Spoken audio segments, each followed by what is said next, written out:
Hi, and welcome to the Diablo podcast, your home for Diablo diehards, tryhards, hardcore, and casual alike. I am your host, Xanth, and today I am joined by Jen. Jen. It's me. Hello? Jen for the second time. We got her. And um, a man so gifted in his craft that after hosting E3, they decided they never need to do it again. Greg Miller. Hello, everyone. Yes, I killed E3. I'm very proud of that, of course. It tried to limp along without me, but now here I am, ready to kill this podcast. Well, Oh, wow. My concern is not that you're going to killing; it's that you will take it over because you do so much. But before we get into that, we are brought to you by PureDiablo.com, your home for an expansive wiki and ever-growing community, and of course, this podcast. So, Greg, as you are our super special guest, and this has been in the works for a few months. If anybody out there doesn't know who you are, who are you? What do you do? Plug yourself. That sounds wrong. What a way to start. It's not that kind of podcast. Where I want to start the podcast is to tell you that, of course, I've hosted E3. I've won a game award and given a speech before they tell you to shorten your speeches. I host the Dice Awards every year. I'm a WWE superstar, so I'm doing stuff on camera at WrestleMania and all that jazz. I don't think I have been this nervous for an appearance in years, if not decades. Because it was funny when we kept moving this around because our schedules are bad. I kept feeling so bad to move it because I actually listened to the show. And when I kept moving it with you, you wrote, I run a small niche podcast. Having you on is a big deal. And I was like, oh man, this is all twisted around. Because for me, for me, it was the obsession with Diablo 4 was growing. My hype was, insurmountable and uncontainable as we were getting closer and closer to launch. And so when I put in, I need a Diablo podcast. And I make video game podcasts for a living, but they weren't talking about it, the minutia of it. When I found you guys and started listening to you guys, I was like, oh, these are the guys. We are having long shows and they are discussing things way above my head, and I am enjoying it. So when I think it was a joke, I mentioned you on our podcast and in our review, right? And then you're like, you should come on the show. I immediately got so nervous because everyone, if you don't know me and we'll run through who I am or whatever, you need to understand I am a filthy casual. I love Diablo, but I am nothing like any of you, and I long to be like you. I am the little brother when it comes to Diablo, so I'm very excited to be here. I'm also so nervous of how I will be judged. Wow. Rush, take all those words and those compliments, edit them, do that into some sort of a trailer. That was far too kind.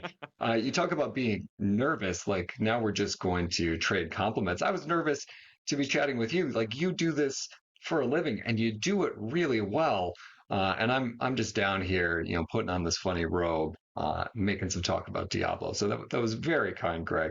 But don't downplay it. You do such a great job. As somebody who listens to a lot of video game podcasts and turns off more than he listens to, right? Because I think, people hit me up and they want me to be on, or they do this thing, or I've met somebody and yada, yada, yada, or it's just a fan that I see does when I'll pop in. What gets me with you guys is the chemistry and the knowledge. Because you guys are able to talk about it, but then you're also friends and you're bouncing things around. I love, and I think one of the reasons I got internet famous for this, that and $2 will get you a cup of coffee. Internet famous for this was the fact that I talked about my real life in tandem with the games I was reviewing or whatever. And so I see you guys doing that with your families and your free time and not being afraid to come on and be like, I actually didn't get to play that much. I think it was one of the betas where you guys were like, we actually didn't touch it that much this time because of X, Y, and Z. And I was like, oh, that's refreshing that you're still coming out here being the experts, talking about what you know, but also admitting what you missed or didn't get to yet. And I also really appreciated, and I'm just going to keep showering with compliments. I really appreciated at launch, right, when the game came out, I was expecting you guys to be full on, here's a podcast a day, and instead it was all right, we're hitting the brakes. We're going to go play this for a month, and then we'll come. I was like, dang, that is awesome. You guys do a great job here. Well, thank you again. Yeah, I mean, it was impossible to schedule around launch. Everybody was playing, and that's what we were looking forward to. And nobody gets paid to be here, so let's do it when we're not paying Greg, as far as I know. Sorry, I gotta go. Shall I keep quiet about the check that I got? Yes, yes, you should. It's a UK thing. We have to. We have Yeah. to actually. It's in my contract. Yeah, but no, that is very very very kind of you. So Craig, So you me. mentioned So all back these to me. cool things. Let's talk about you. Sure. You said from the beginning, so that's a long trek, but I'll give you the highlights and we'll get where we're going. My name's Greg Miller. In the 4th grade, I had an issue of Game Pro. On the cover was Death and Return of Superman. On the inside was Maximum Carnage, and I read it cover to cover every night for an entire month before it dawned on me adults got paid to write these words. And so I stomped into the kitchen with the magazine. I was all, 4th grade, walked up to my mom who was making dinner, and I said, I know what I want to do with my life. And my mom turned around and said, what's that? And I said, I want to write about video games. I showed her the magazine. And to her credit, to my dad's credit, they both said, okay, well, we don't know how that would actually happen, but this is a magazine, so that's journalism, so we should probably chase that. So I started doing the school paper. I went to high school, took over the school papers there.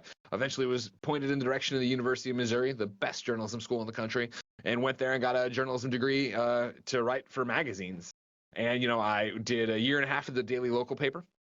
I had a great time there, really enjoyed it. But a year in, I convinced them to give me a video game column and blog. And they were like, fine, you can do this. I went from, in my head, being a general assignment reporter that I was, and that was my card, to being a video game reporter there. And so for 6 months, I did everything I could in the weekly column and in the daily blog to talk about video games through the Columbia, Missouri perspective. And finally, on what would turn out to be my 13th attempt, on my email after college, I emailed IGN and said, hey, I'd love to talk about this job. And they finally, because those first 12 times did not even give me a rejection letter, hit me back and said, yeah, we have a PlayStation position.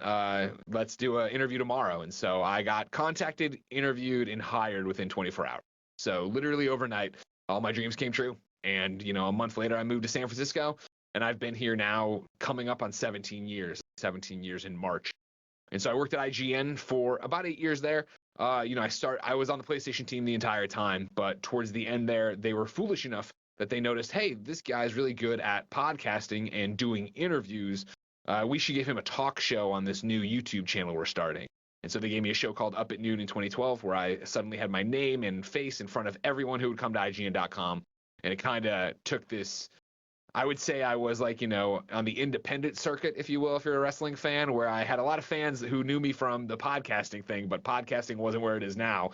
And once you put me in these videos and put me out there with real celebrities and interviewing like real movie stars and things like that, it kind of caught fire. And I started falling in love with a thing called YouTube, where I was already doing the podcast. I was already reviewing video games. I was already doing a talk show. But this new avenue taught me about what YouTube really was and what you could do there. I had been looking for a creative outlet all my own, because as much as I loved working at IGN, it was you would come home and continue working on the video game you were playing at work, or keep working on the feature you were working on. And I needed something my own. And so I found YouTube and started making YouTube videos on my own. And then lo and behold, that started to take over. And I, had started this channel with by myself, but with the help of Nick and Tim behind the camera, Colin on camera. And it was one of those things where we all started talking about like, well, wait, hold on a second. What if this actually became a thing? And what would that look like? And so in 2014, we rebranded as Kind of Funny while still working at IGN. That made IGN unhappy. Them trying to tighten the grip on us a little bit made us unhappy. And in 2015, January 5th, we broke off on our own to start Kind of Funny from a spare bedroom in San Francisco. And now, nearly 9 years later, January 5th will be our 9-year anniversary.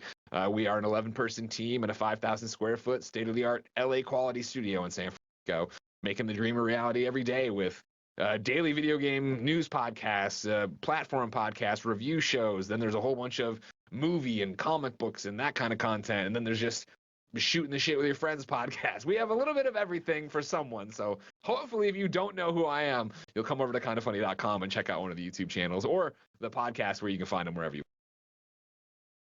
Absolutely should. We were having this conversation a little bit pre-show. I equate Kind of Funny to much akin to sports media. There's always a local sports station that's talking in Wisconsin, as you would know, Greg. It's always the Packers. It's the Packers Oh, not yeah. stopping. And I only have sports radio on because I can't play any of the music I want with the kids in the car. Um, it's like this neutral thing. I don't, we're not going to put on a bunch of cursing, and I don't need to explain words to them. So sports radio is very tepid. But like they're always on. They're always jabbering about the Lakers. You guys have something, and I would argue it's of a higher quality than sports radio. Thank you. Because it isn't all just nonsensical filler. Like there's good information, but it's also jovial banter in tandem. But it from what I found in listening, it's always steering back towards the content, which is far more engaging. And you guys do it well. So it's a good plug if you have not sort of following Kind of Funny. If you're not listening to any of their shows, I have a show for anybody. So give it a listen. We try. No, you guys do a great job. Well, thank you so much.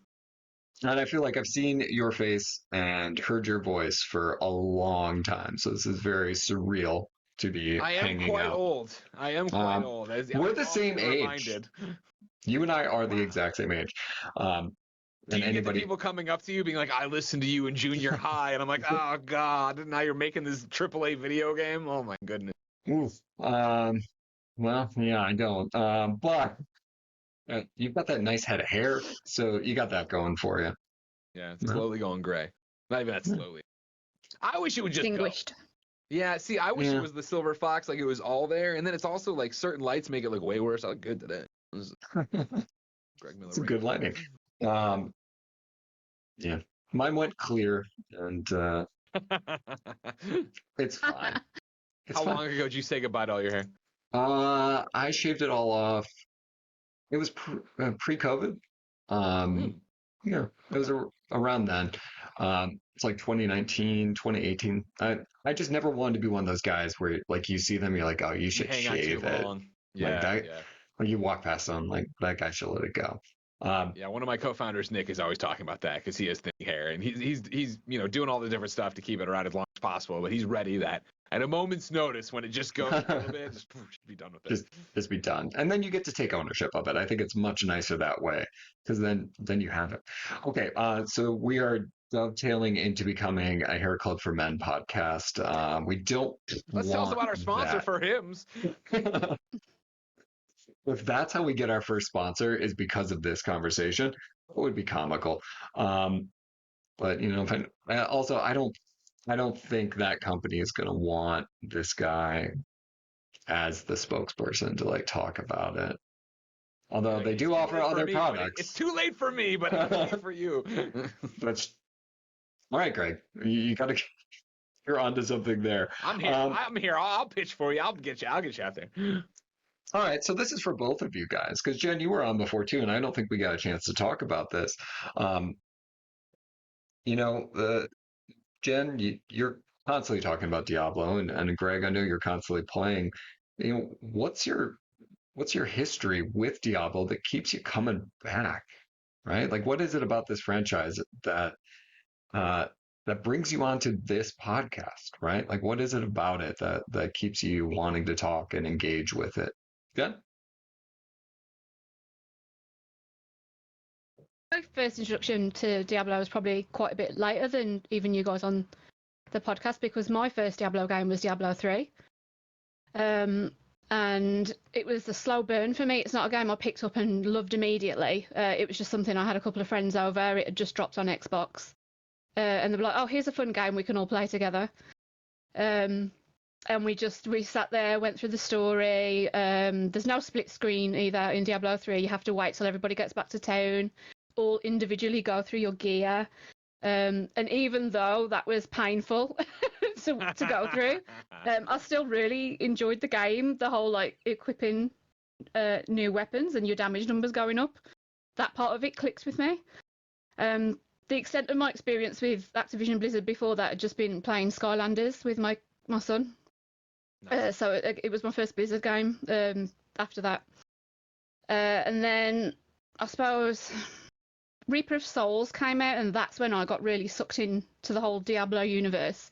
It was that cutscene where Malthael goes all Thanos on Westmarch.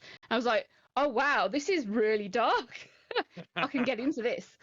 And And then I started looking more into the lore, and that's the bit that really sucked me in and made me keep going back and researching it more and more. And then I eventually went back and played Diablo 2, and I realised, oh, this is the better game. But because Diablo 3 was my first game, I didn't experience all that negativity around Diablo 3 about it being too colourful, the whole Deckard Cain dying to butterflies, all the memes. It didn't affect me because to me it was a great game because it was my first introduction.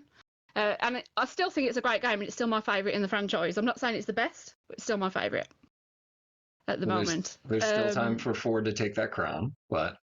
Yeah, definitely. It's just got a special place in my heart because it was my first experience. And from that, I then went on Reddit, ended up chatting to other people in the community and learning how to become a badass at the game, basically, and not just a filthy casual.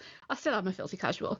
But, you know, things like pushing leaderboards and playing till the end of a season to get your rewards and stuff like that and getting good.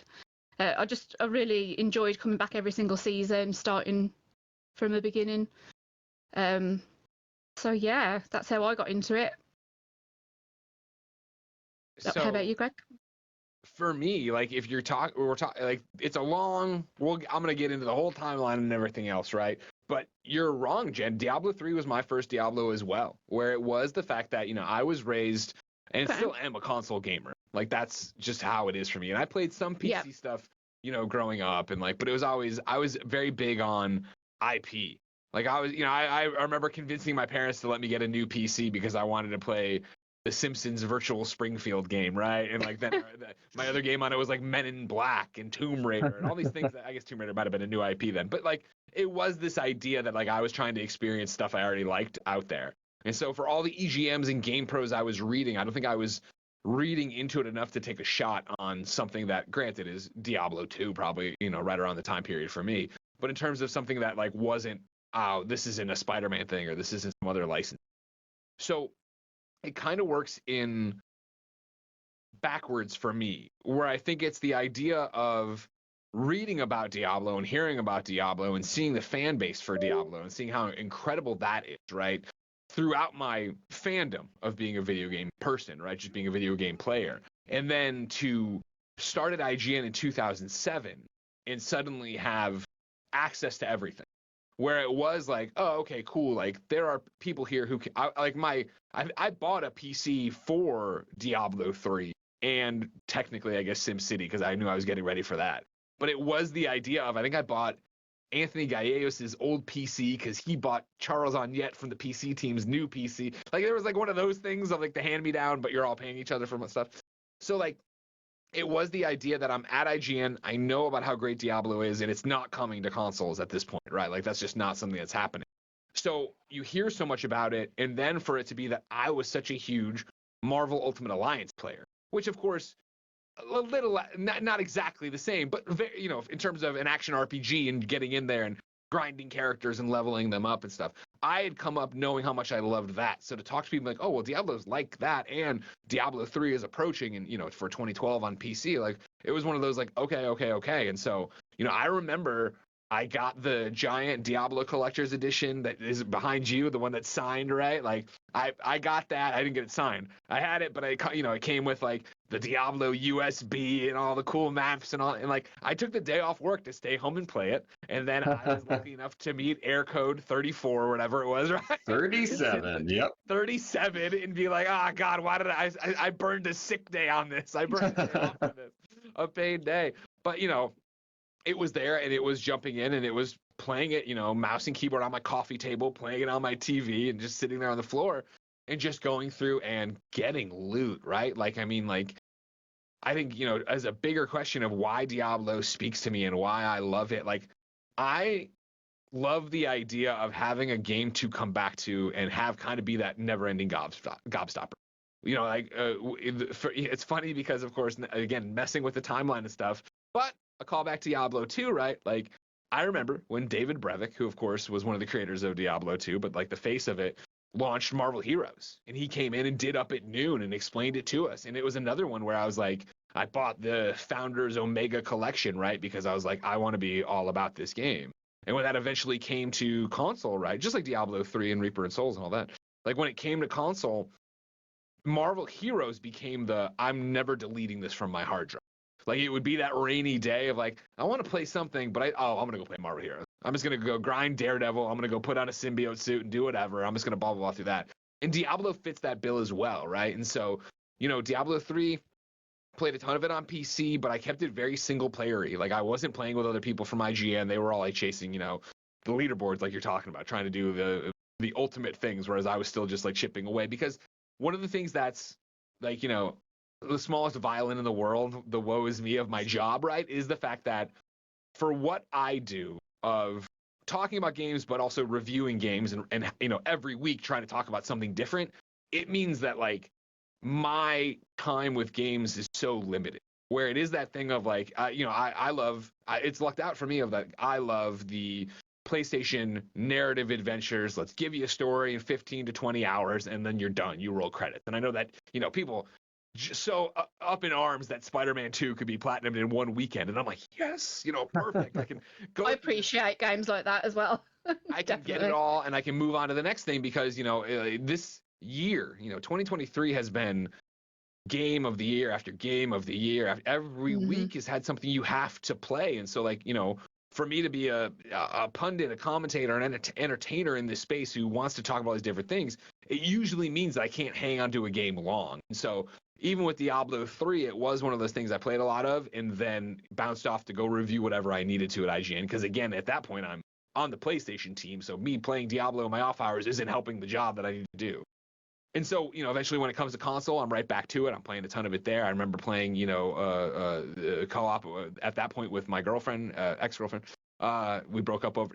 We didn't break up, but like we're playing, because and it's that thing where we were both into it. We had characters who were running it and having a great time with it. And so then, Marvel Heroes, like I said, does all that, blah blah blah. But then it's this build to, really for me, Diablo 4, where again it's another one of like, I feel as a gamer, my tastes have not matured as much as diversified. Whereas I think if you would have talked to me in 2012, first off, it was insane that I was playing a PC game, whereas now I have Steam Deck and like I do other things, right? But in terms of like, again, playing that strictly as a single player thing, I don't want to go do that. And I think, to be where we are now and have it be like, stuff like The Division under my belt, I was the DC Universe Online's biggest proponent, right? And like, so I have 900 hours, I think it was at last check. I haven't got a new update on that. Like the way I've matured in terms of doing multiplayer stuff and wanting those experiences and Borderlands, etc. Like the build to this was like, okay, cool. Like obviously battle passes, obviously games as a service. There are a lot of failed ones. There are a lot of misses. There are a lot of things to be mad about. But for me, with Diablo 4 in particular, I very much identified it through the betas and as the lead up to it of like, I really feel like this is going to be the game I never delete from my hard drive because it will always have something new for me. And again, for the way my life works, the ability to, all right, cool, I've got to go review, 2 RPGs in this action game and whatever, and some little indie back to back to back to back. And then I have Thanksgiving and a life and a 2-year-old at home. Like, I know I will eventually be back to Diablo. And I love that comfort food game, isn't it? Exactly, right? Like it is such a homecoming. You get in there and it's like it's so refreshing to be back and be like, all right, cool. And then the way they've been running seasons, right, for a casual like me of jumping in and being like, okay, cool, I have to roll a new character, which means I get to learn again. Whereas like my biggest thing is dropping like, Zelda's a great example, right? I didn't review Zelda, Blessing reviewed it for us. So I started it after him, but then I, for 3 months was on a different review every week. So then when I turned back on Zelda, 30 hours in, I'm like, what the hell was I doing? Where was I going? What do you do? Like you don't worry about that when you roll the new tune in Diablo, right? It's like, okay, cool. I'm attacking and I'm going to do this and I'm going to get the better loot and do that thing. It's like, I think there's something so comforting about that. My advantage that I've had as of late is my son has played a lot of the games that I have purchased with the intention of playing. And I can play Diablo and watch him play it. And it's kind of like I'm doing it. So like I didn't touch the new Zelda. Well by proxy. Right. Yeah. He just started Final Fantasy 16 the other day that I had not opened because I got it right around the release of the first season. So I'm like, oh, this game looks great. I'm gonna enjoy watching you play it. And since I'm in the same room, it counts as me beating it. So I'm okay with it. As your son gets a little bit older, I'd recommend that. Like you can just kind of cheat a little bit. I love it. A great idea. I did it with Jen when Hellblade, the original Hellblade drop. No, not Hellblade. Yeah, no, that's right. The Senua game, right? Yeah. Hellblade. Anyways, Hellblade, when the first one did, it was like I watched her platinum that game, and I was like, cool. I would have enjoyed this, but I've seen you do it, so there's no reason to now. I know how great this game is. Thank you. No, I think you guys are both onto something though about the comfort of it. It's super interesting that both of you have 3 as the first one though. I think it's like and I mentioned before, Greg, we're the same age. I just look significantly older. Yeah, right. Like I came in with Diablo 1. Like I saw it as Wow. like in a comic book shop in Appleton, Wisconsin, that I would hang out in like when I was in 6th grade. The owner had just installed Diablo, and that was the game I went and begged my parents to put on our old school Acer PC, and I was hooked for the exact same reasons that you guys are listing though, like that comfort of I can play for just a little bit, I can find an item that makes me better, and then I can come back and play it again. And then when Diablo 2 came out, I was a junior in high school. So like that's peak video game time in your life. Oh, That's yeah. formative years. So it was really easy to throw myself into that. And then like that cemented it. It was it. It was Diablo is the cornerstone, and every iteration therein I'm going to throw myself at. And I've loved each one in their own respective ways. They're like children, right? I can They're recognize some very different faults. children, but we love them all equally. Absolutely.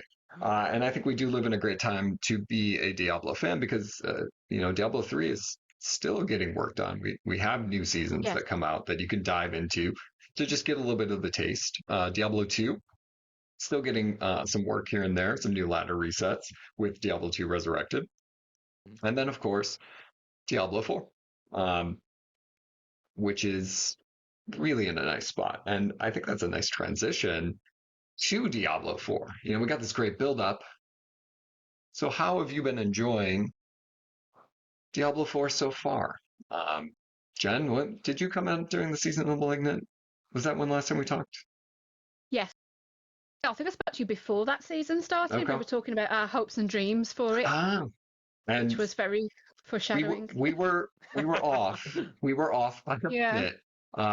And that's that ebb and flow that you were talking about, Greg, that sometimes the season just doesn't hit, and that came so quickly after release. Mm-hmm.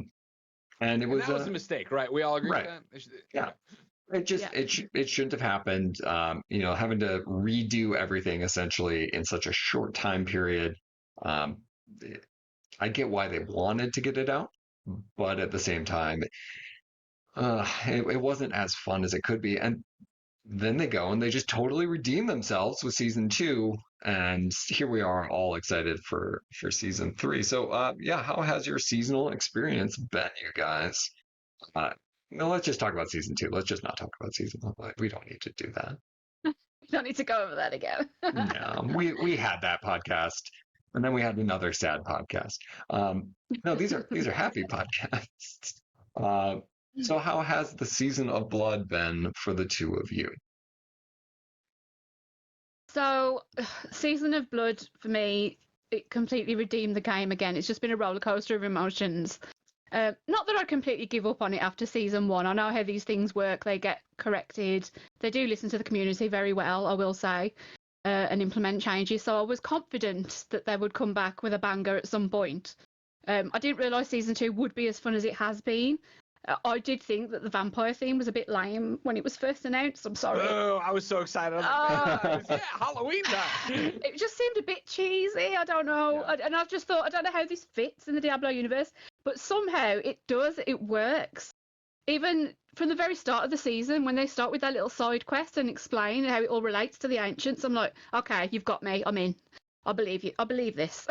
I can roll with this. And then just the actual overworld activities with the Blood Harvest. So much fun with friends. So exciting. Just being like showered with loot from every direction, having to go back to town. And it was just a complete night and day experience from season 1. A lot of it is because I had a break as well, which I think helped. I did experience a lot of burnout by the time season 1 come around. Having that break and going away and playing other games and then coming back in season 2 did me good. And then since that's come out, we've had these like mid-season drops, which we've never really experienced before with Diablo. Normally, it's just take what you get from day one. They just make small patch changes. But with this, we've had like Malignant Rings, we've had Abattoir of Zur, and now we've got the Midwinter Blight event, and it's just content constantly keeping you engaged. So yeah, I've been really happy with how the season's gone, and I think if this is our season 2, I'm really, really excited for season 3. And Jen, what class have you been playing? I played Necro. I thought I was being really clever going with a Necromancer because it's Season of Blood, but I'm not that clever because everybody else had the same idea. So I mean, it's great for role playing, but I normally play Rogue, and I still feel like I suit Rogue playstyle better. So it's been fun experimenting, but I will probably go back to Rogue for next season. Nice. Greg? Yeah, I've been having a blast with this. You know, again, like I was an easy sell on it. Or like vampires, yeah, I love Halloween, so spooky season, a reason to jump back in. I was all about it. And then yeah, the amount of content, like you were already talking about, Jen, with all the loot being showered on you, how approachable it is in terms of knowing what to do, where to go. And I mean, could be said a little bit for season 1 as well. But like, I feel like this is just a cooler theme than season 1, and I'm enjoying it. And back to your point, Jen, that we were talking about, I think even for it coming too soon, right? The season 1, having that break helped so much. Where it was does, that I did put it down and I walked away, and that was great, right? Like, you know, my Diablo 4 story is, no pun intended, married to my wife, right? Where it's like when Diablo 4 was up and coming and I was getting so excited, like it was kind of like one of those like moments we hadn't talked about, where I was like, oh yeah, and I'm so excited for Diablo 4. And she's like, oh, me too. And like my wife works in the video game industry, but like we had never talked about her also being obsessed with Diablo. I was like, wait, what? Like, are we doing this together? She's like, can we? And I had to run through like explaining how, yeah, but you can have you're logging in with your own character, but it's split screen, but we're there, but and everything's built around it. We can wait and I can move you. And like, she was like, okay, yeah. And so like this, you know, especially for us with, at the time, a 1.5-year-old, right? Like a sub 2-year-old, this like was such a fun throwback to like, you know, when we first were together, of like, you know, eating dinner as fast as possible after we got the baby to sleep, to go downstairs to play as long as we could. And then it's all these stories of me falling asleep next to her, like she'd be elbowing me in the ribs in dungeons, like, Greg, heal, wake up, wake up. I'm like, oh, I'm sorry, I was gonna sleep then, you know what I mean? So anyways, it's all these great times with Jen and having a part of that. The problem is that Jen hates having to use a different character. She wants to use our eternal characters for every season. And then I respect that and understand that, and I have that dog in me as well, because I'm trying to it's, you know, a very long tail thing, and I know so many people listening have done it probably and scoff at me, and I understand that. But for the way my life and job works, like I'm going to platinum Diablo 4 in the next years. Like, you know what I mean? But so it's like, for me, there is that same thing. You know, you talked about how do you enjoy the season and blah blah. Like every night, for the most part, when I go and log in, I look at my eternal character and I'm like, does it make more sense to play as that character and try to get you know, push towards level 100, do all the grinding, blah blah blah, or does it make more sense right now to keep enjoying the early levels of, you know, what's great about Diablo, right, where you're popping levels, leveling up, getting stronger, better gear, yada yada yada, whereas like those later levels are grind. And so it's like, I've committed to this season, so I've just been I've been running through the season, I've been using a seasonal character here or whatever, but I feel that push and pull all the time of like, well, what do I do, and blah blah blah. And like, you know, I need to have a come to Jesus moment, either with you guys or Fran Mirabella, who's our friend who's also obsessed with Diablo and streams it all the time. Like, I need to set aside the time where it's just me, not Jen, and it is, Fran, carry me. Like, let's just go. I need XP. We need to grind this. We need to do this thing. And like, it's a weird thing of loving this game so much, playing, for me, especially in the grand scheme of how many games I have to play, so much of the game, but still feel like I'm treading water. I'm like, God, I need to commit one way or the other, and I'm just never sure which is the right way to go. But I'm having a great time with this season. I'm running a barbarian, which I usually don't do. I'm also usually a rogue, So I'm actually surprised at how much fun I'm having of just Hulk smashing it and tearing it up and being in the middle of everything. Um, so I would recommend if you want to alleviate that dichotomy between Eternal and Season, is only play hardcore because those characters die, and then you don't even have to worry about it because you can't even make an Eternal character. You may as well just make a seasonal every time. It's But what if I fall in love with that character? And then when it goes to Eternal, I want to stick with it. You know what I mean? Part of it, that's the heartbreak. You know, you Yeah. go through a mourning period when your character dies. Right now, I was telling before you got here, Jen, Xanth and I were talking like on Friday of this week, and I don't know when this posts. Me and Mike are going to close out the year and do a hardcore stream of Diablo, and so I'll roll my first hardcore character. I'm very excited. Me yeah. and Jez did a hardcore stream, and we both died at level 8. That's how well that went. Yeah. I did manage to get my first hardcore 100 a couple of weeks ago. Thank you. Thank you. Legend. I have not died.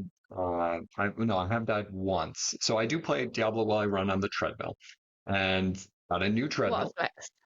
I know. I felt the need to bring it up. I want to impress Greg. And I was winded going up and down the stairs. but I was playing on the Barbarian, trying to grind some Midwinter Blight, and I had shifted to World Tier 4 really early. Like I was like level 65 or something. And I was doing Midwinter in Tier 4 and not as geared as I needed to be. So it wiped me out pretty quick. But then I rolled up a Necro and I'm at like 55 right now. And it's been just a little treat to play something new. And, I think that pull of the season is you always have the access to something new and different, right? I think that's what always drives me forward. Where like if the season offers this, I'm going to go and chase that because the Eternal can't. That's why I never really dwell too much in Eternal. And then to make it easier, I will just kill off my characters when they shift over. Like give them an honorable death. They get memorialized in the Hall of Heroes. I love that. See, in my headcanon, my Eternal character will play the expansion, the story content, because that's the character that's been through the story and experienced that, and they'll carry on that story when the expansion comes out. So I'm not like giving up on my Eternal character. I just save them for specific scenarios like that. It'll be interesting to see what happens with that, and we'll hit speculation later on. But yeah, we do have an expansion down the road to talk about. So season 2, overwhelming success, and Jen, you hit on it. It is a very cool thing to have all these new updates. We did our podcast last episode. We were talking about the newest edition, which was the Abattoir of Zir. And since then, we also got the Midwinter Blight. And we haven't got a chance to talk about Midwinter. I absolutely love this event. It has been so nice to, like, again, I'm just jumping in for a little bit.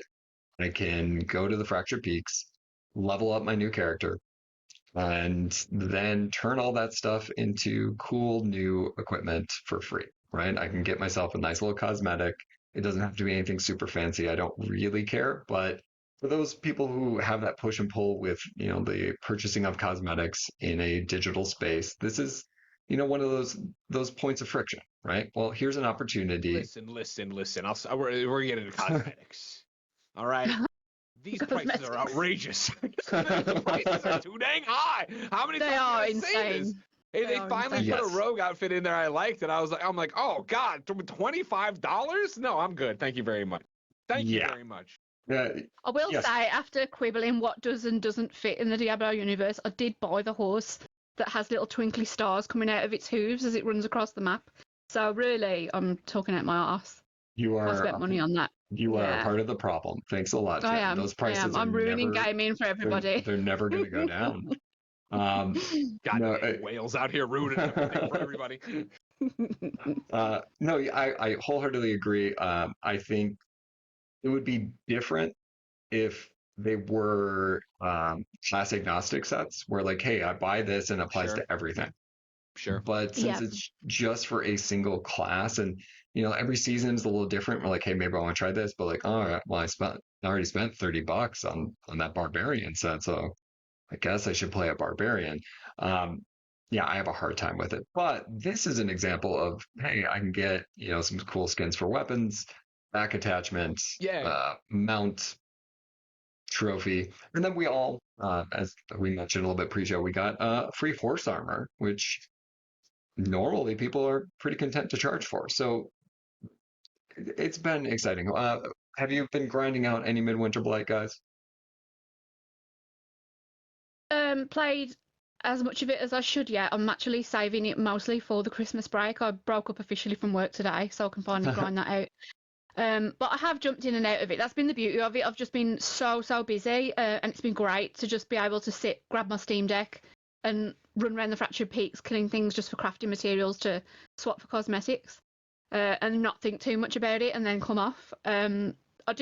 So far, I think, okay, there could have been a bit more with the event. We could have had some more little side quests maybe, but I'm not complaining too much because it is a mid-season drop, which we don't usually get.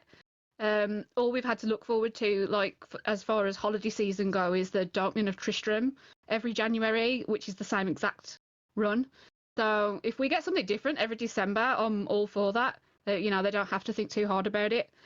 So yeah, I'm happy. And I'm gonna grind all those cosmetics out just because I like to own everything without paying for it. I will say I'm not going to buy everything in the store. I like to own everything in the game. No, that's you're free. going out of business. You'd be bankrupt if you bought it. I also bought the really the slutty rogue outfit as well. Dude, that's the one I'm talking about that I want.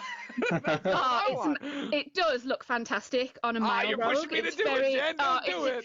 It's very Dr. Frankenfurter. I will highly recommend it. I can't wait to prance around in the snow in that for next season.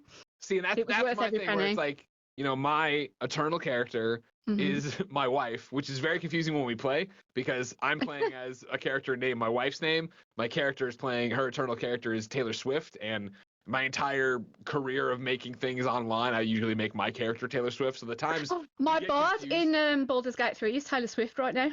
Nice. So I do that too. That's awesome. Yeah. And so but it's like that thing. I'm like, dang, my wife would look good in this like corset and panty set. But I'm like, $25. I don't know. $25. I don't know. She'll freeze to death in the Fractured Peaks. No, she's fine. Don't worry about it. There's a million reasons she'll be all right. It does look amazing. It does. Now you're making me do it. I'm sorry. It's okay. It's like, I'm sure we all do this, the gamer math thing of like, well, I've played so many hours of it, and even for, I had a review code, so I didn't pay for, so I should definitely kick something to the developers, right, to make them, yeah. I do the math that I could be out socialising this weekend. I could be in the pub with my friends, and that would have cost this much amount of money. But I'm not. I'm sat here playing Diablo. I'm going to spend that money on a cosmetic. I'm still saving money by doing this. I'm going to do it now. Yeah. You convinced me. I appreciate that. I've been enjoying Midwinter Blight. Yeah, like it's I'm very similar to Jen, right? Where it's like I have been playing on my PlayStation Portal and just sitting there. Like we've had my wife's, who also named Jen, her two sisters have been in town on back-to-back weekends or back-to-back weeks. So it's been come home, we do a dinner, we take care of our 2-year-old, put him down, and then usually retire to the living room for some movie or whatever. And so I pop on one earbud and just sit there and play Diablo on it. So it's been fun jumping back again. Well, how long am I actually committed to this?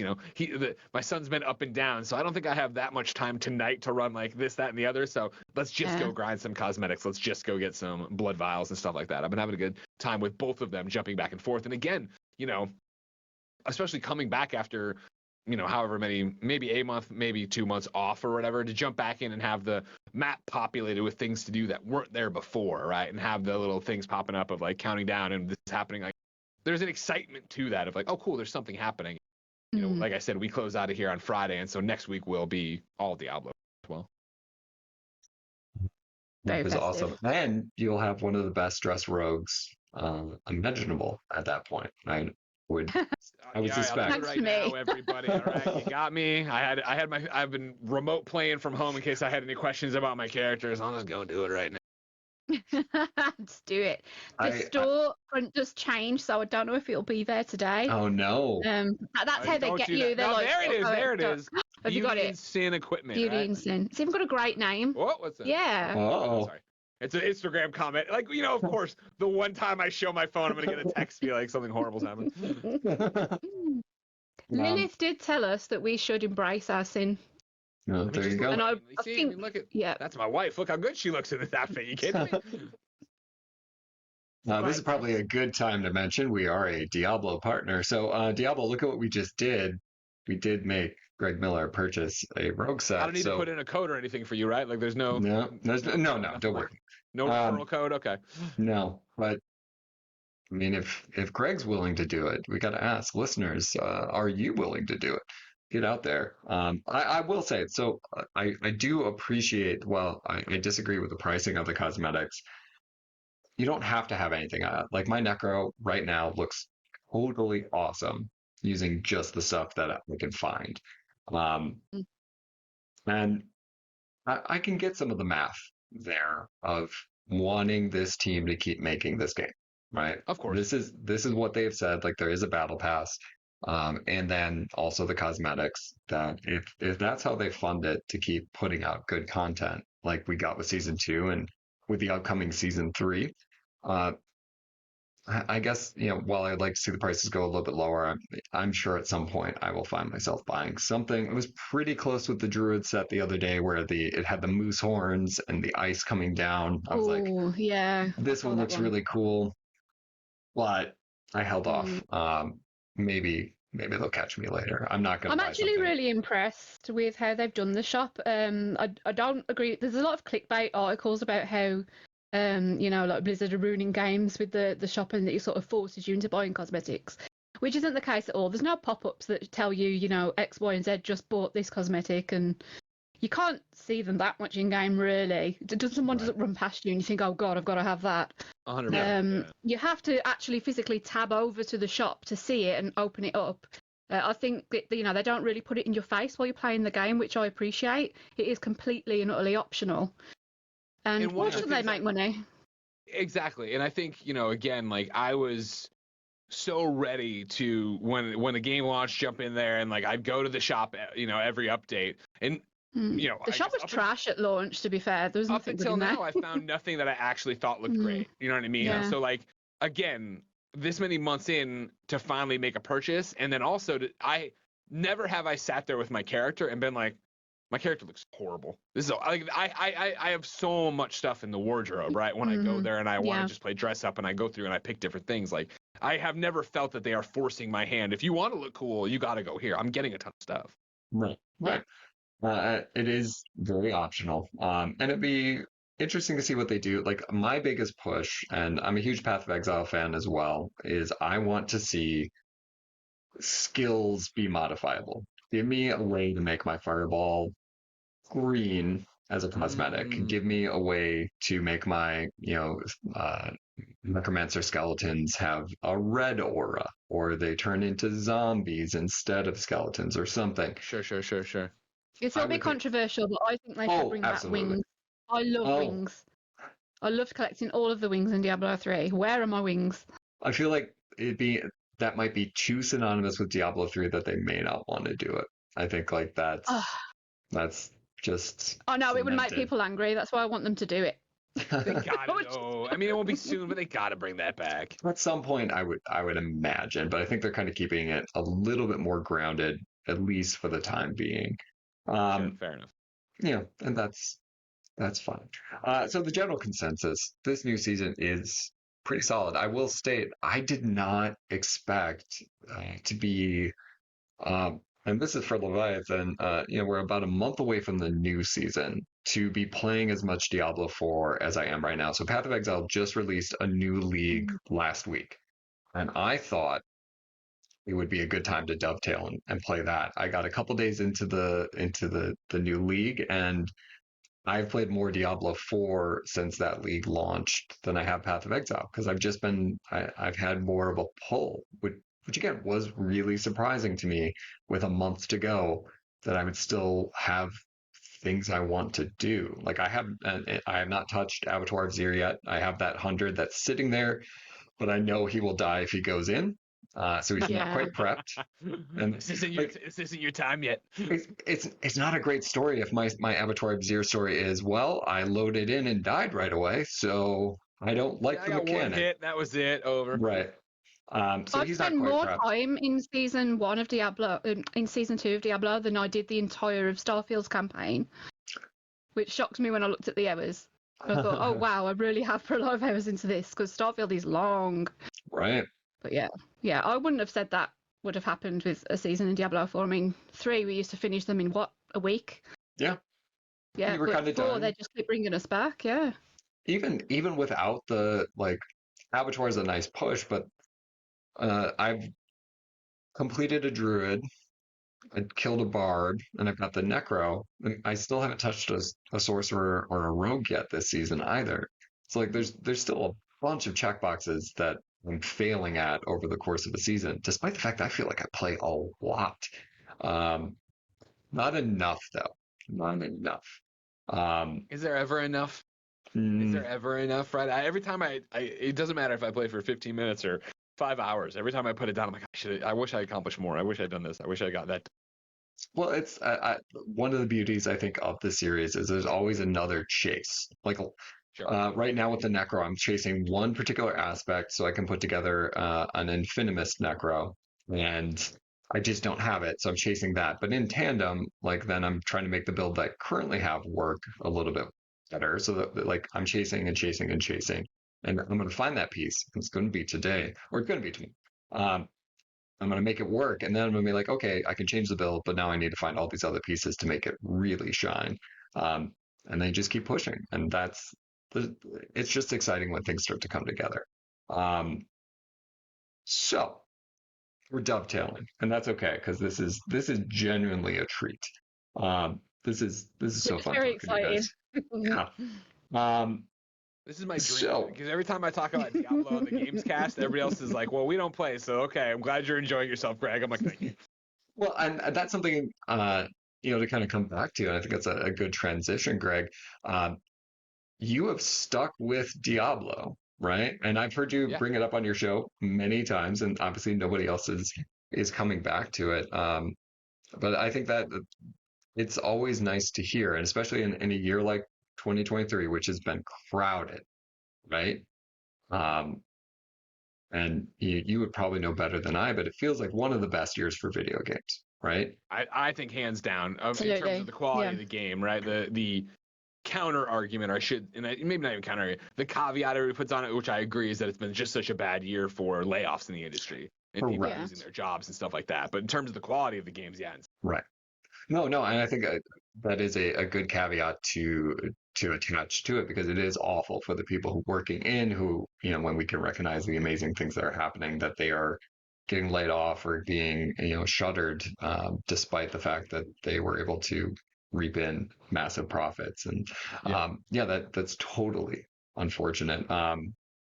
But it has been a very solid year, and to hear you keep bringing up Diablo, it doesn't feel like Diablo came out this year sometimes, because Right. of everything that has happened. In June, this was massive, and It's a then shame, really, that it has been, as in, it's a shame for Diablo that it has been such an amazing year for games, because had this come out any other year, it would have got nominated for Game of the Year.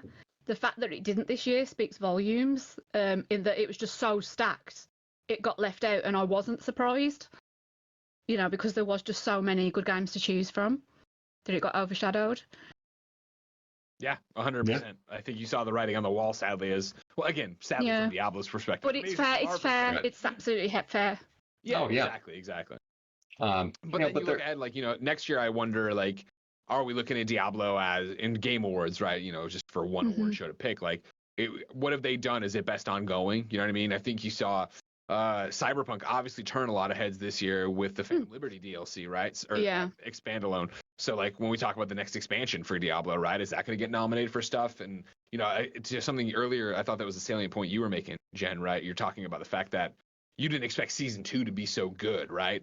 And now imagine what season 3 and 4 look like now that they have the learnings of season 1 and season 2, right? Where it's sure, they made changes between season 1 and season 2, but it's not like they could go throw it all up and start from scratch. Now I really think you're going to look at it and see all right, we've listened to the audience. We are dialed into this. Obviously, we're committed to Diablo 4. How do we make it better for this next year? What does the 1 year anniversary look like? And where are we, a year from now talking about a year and a half of this game? Well, I mean, one of the bigger things that we know is happening is they've frequently discussed it's not going to be a season 3 thing, but it will be season 4. Itemization. So there is still like a little bit of the chase missing of finding a good item, turning it into a great item. Sure. And that's what they want to fix. Like they came out during BlizzCon and said, like, hey, like in their open, hey, here's our new expansion. But also, the first thing we're gonna say is we're gonna work on itemization. Like we know you're hyped, And that takes time. right? Like that's them hearing and saying, we understand we could just put out another expansion. We could keep the core loop as it is, and that's fine. But we want to make that significantly better. So you want to engage with it more. And like here I am, even in its current iteration, still playing a lot. But if that last little like kind of switch gets flipped, then when the new Path of Exile League comes out, maybe I'm not dialing in for that, that lone weekend. I'm still chasing in Diablo 4. So I think those are all, kind of good things. But coming back to you talking about Diablo still, one of the things that really hooked me when you did your initial review, outside of the great shout out you gave us, which is, again, it was very surreal. That was the moment where I was like, hey, wait, do other people listen to this? Oh, yeah. It's not just me, Zan. Other people Right. listen. Like other, well, that's pretty cool. Was, you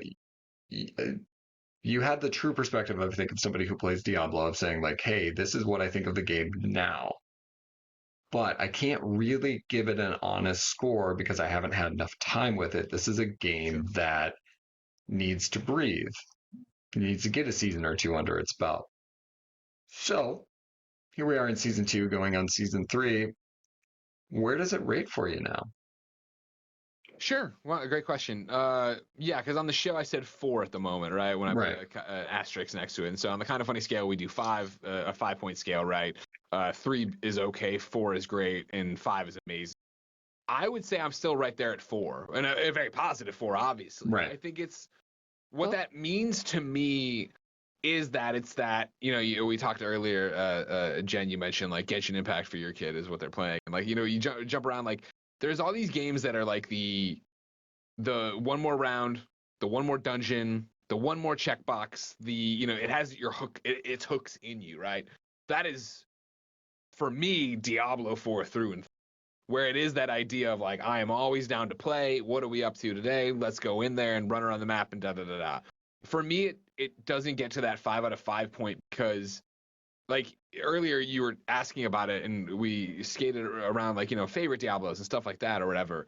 And Diablo, and I know this is going to piss people off, I apologize. Diablo to me is a lot like Madden, where it's like, I'm always shocked when somebody's like, oh, my favorite Madden was this. I'm like, Madden is Madden is Madden is Madden. Like, you know what I mean? Yeah, one year I could charge for a hot dog and the next year I couldn't, but I don't sit there and think about blah, blah. Like, Diablo, even between the iterations, is this game you go into to go and kill a bunch of things and get the loot and do the thing, which I'm fine about. And Diablo 4 didn't change my perspective on that. It didn't get, I was, me and Jen by the end were skipping a lot of dialogue, right? We're like, let's just get back and stuff, blah, blah, blah, blah.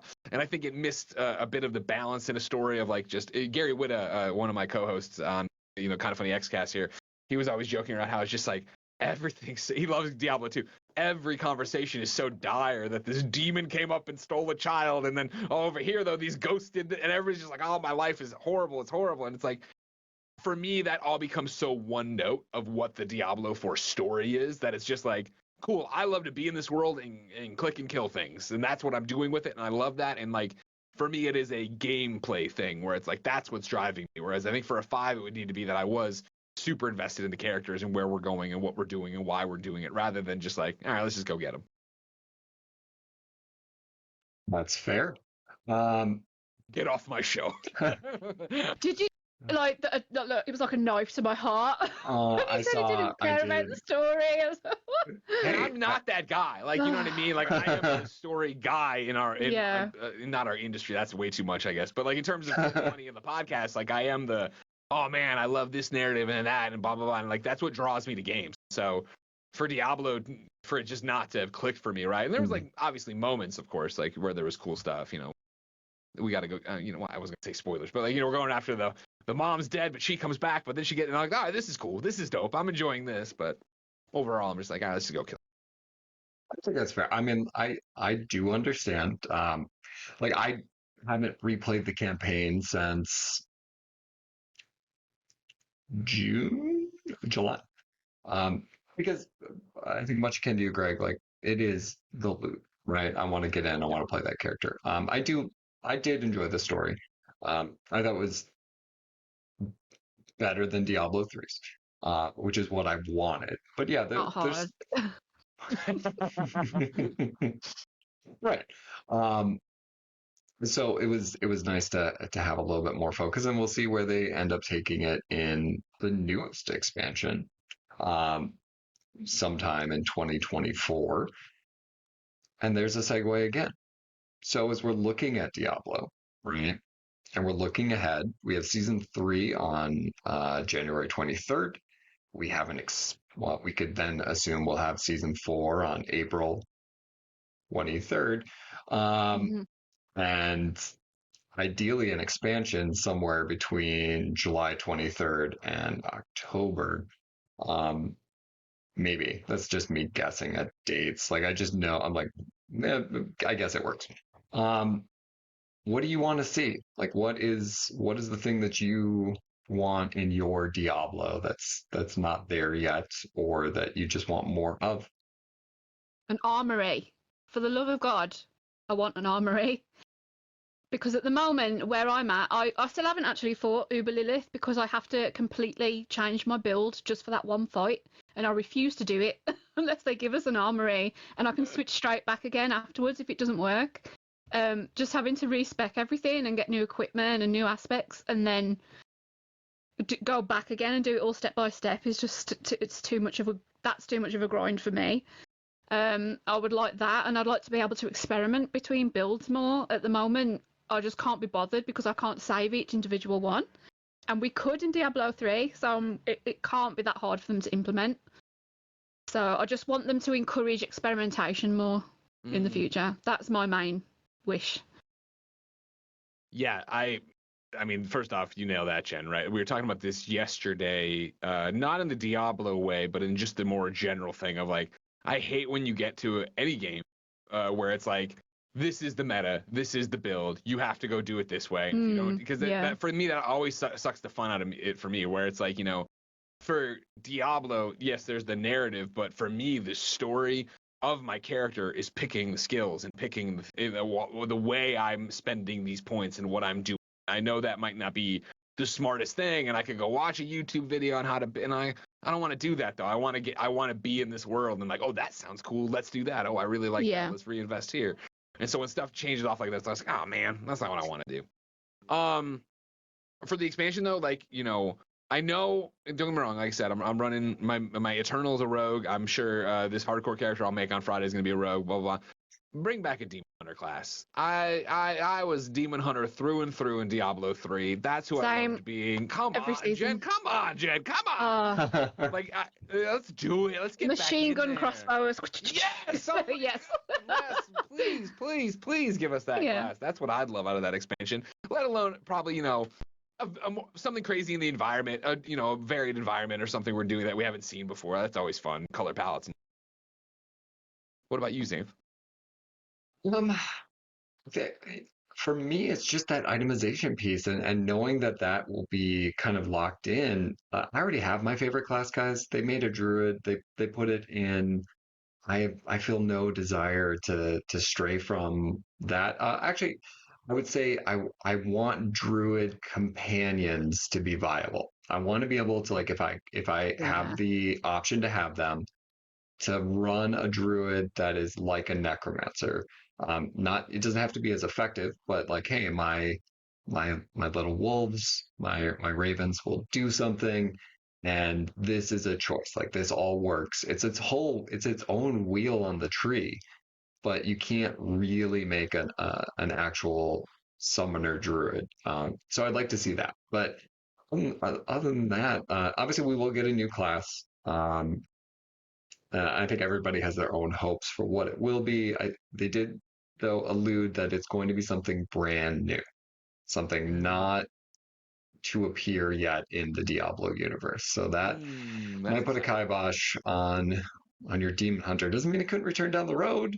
They'll get there eventually. This game's gonna Yeah. be like a Eventually, decade. I think to like ignore the cries from the community for a paladin or a holy crusader type build would be a mistake.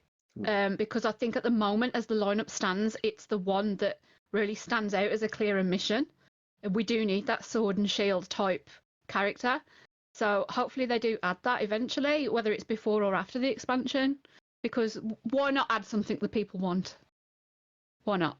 Yeah, 100%. You got to keep the community happy, and there's always that balancing act of having your own vision, obviously, as a game developer, Yeah. putting that out there. But then for a game like this, where obviously people are so invested in it, right, and sticking with it, and wanting to come back every season, if not every week or every day, yeah, that's an easy win.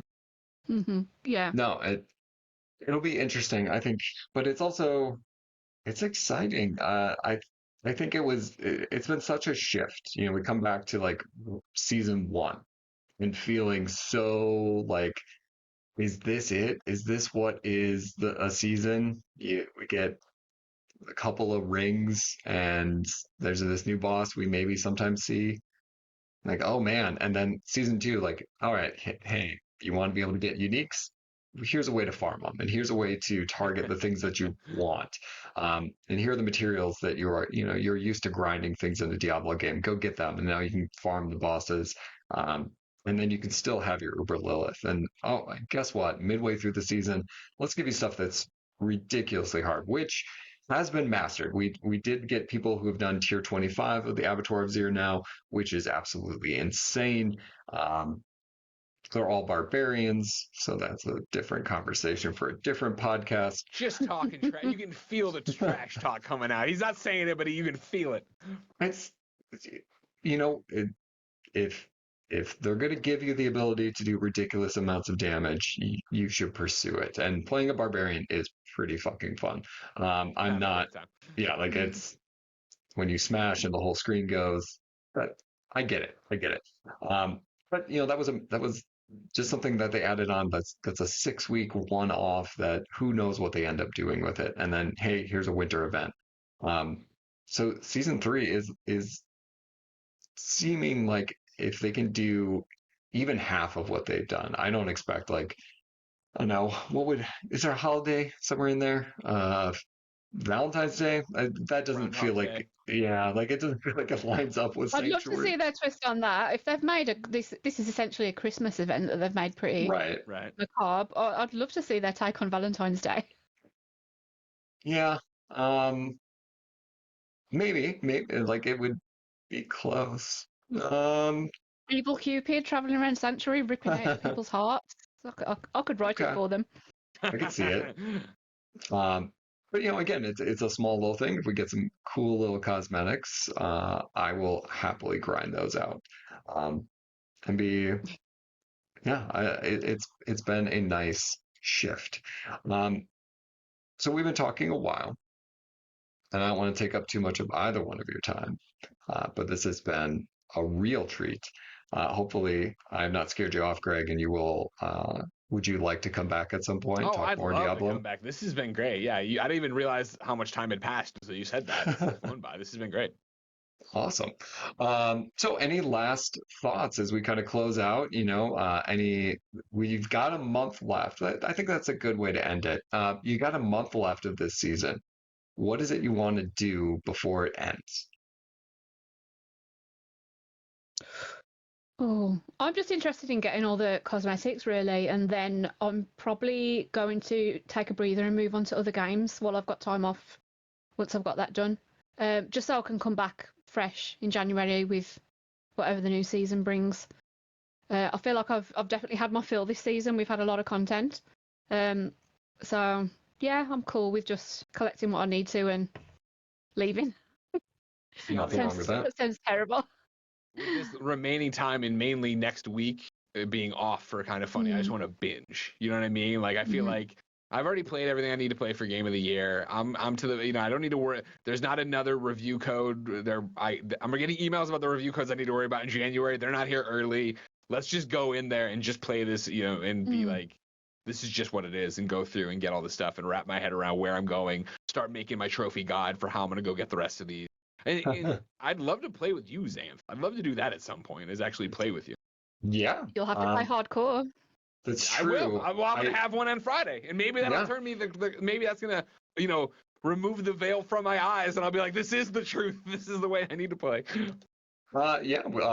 Well, off screen, we'll trade our battle tags and all that kind of stuff, and yeah, we can definitely set that up and play. Hell yeah. Because I play a lot. I can't help it.